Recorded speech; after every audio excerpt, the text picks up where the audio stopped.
امروز صبح رفتم تعمیرات موبایل، گفتم ببخشید این موبایل من یهویی خاموش شد. آقایی که اونجا بود گفت ممکنه تا 40 سیدیش سوخته باشه، اگه سوخته بود عوضش کنم یا نه؟ گفتم بله لطفا، چون من بهش احتیاج دارم.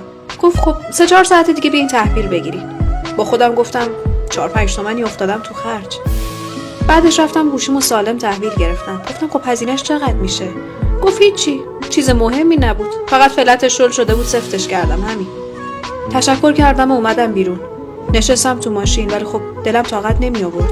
میتونست هر هزینه‌ای رو بهم بگه، منم خودم آماده کرده بودم که پرداخت کنم. نزدیک اونجا یه فروشگاه بود. یه بسته شکلات گرفتم و دوباره رفتم پیشش و گفتم دنیا به آدمایی مثل شما نیاز داره. لطفاً هیچ وقت عوض نشین. بهم نگاه کرد، متوجه موضوع شد، گفت حرف پدرم رو بهم میزنی. چند وقت پیش اونم همینو گفت. همیشه خوب باش و عوض نشو، حتی اگر بقیه بهت بدی کردن. آدم خوبی که داری این ویدیو رو میبینی، هیچ وقت عوض نشو. این ویدیو تقدیم به همه اونایی که تو مسیر خوبی قرار گرفتن.